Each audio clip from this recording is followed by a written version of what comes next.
What's up? Robert Smetana here with another bite-sized science video on acne to help you better understand the disease and fight it more effectively. Today we're going to look at how acne affects men and women differently. So first off, we look at this meta-analysis from the late 1990s. A meta-analysis is just a summary of all the research papers that have been done regarding a certain research question. So in here the researchers conclude that the prevalence of acne varies between sexes and age groups, appearing earlier in females than in males, possibly reflecting the earlier onset of puberty. However, there's a greater severity of acne in males than in females in the late teens, which is compatible with androgens being a potent stimulus to sebum secretion. So what that means, androgens are male sex hormones, and sebum secretion in large amounts is a problem because A, it clogs your pores, and B, you might have heard of those bacteria that are suspected to contribute to acne.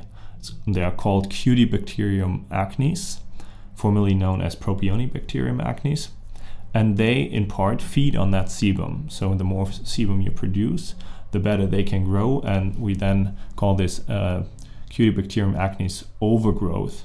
And those bacteria produce inflammatory substances that are released onto your skin and trigger inflammation.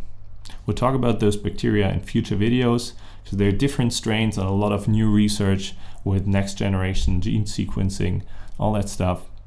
Sounds super complicated, but very interesting, and hopefully many new treatments coming up as well. All right, I'm getting a little off track here.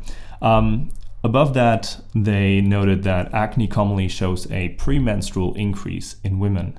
And I assume most female viewers can attest to that. The reason for that is that over the menstrual cycle, different hormones will vary, as you can see in this graph.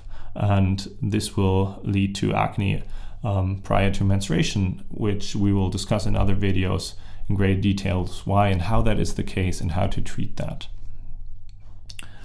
This difference between boys and girls and different rates of acne was also very nicely illustrated in this Australian study, because they splitted the participants in smaller age groups. So between 10 and 12 years, you see that females have about 3 times the rate of acne as males do.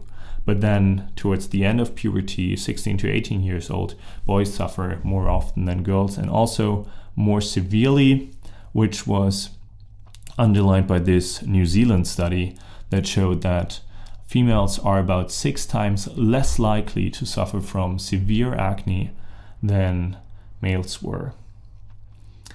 Then we have this more recent meta-analysis that supported all those findings of the earlier ones that we showed before, and they added that following the teenage years, the prevalence in women again tends to be higher than in men.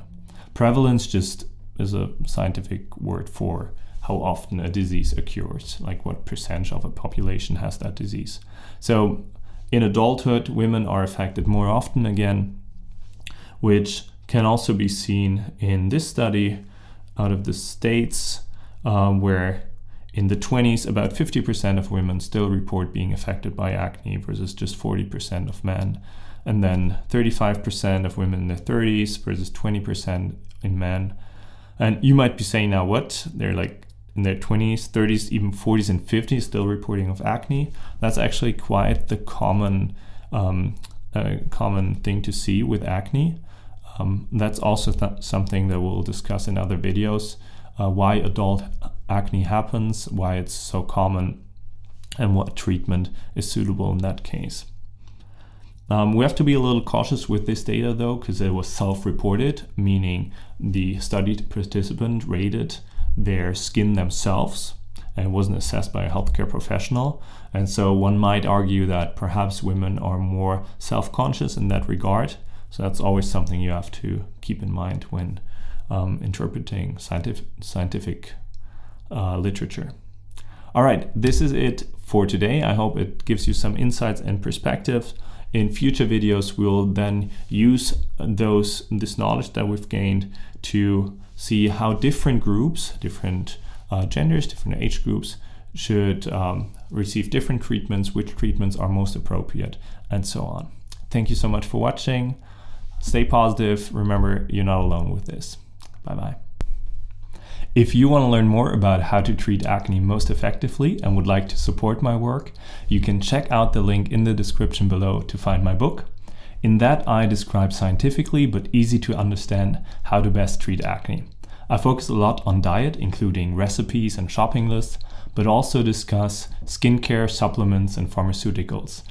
The pros, the cons, which ones are useful, which ones are not, and which ones are useful for whom.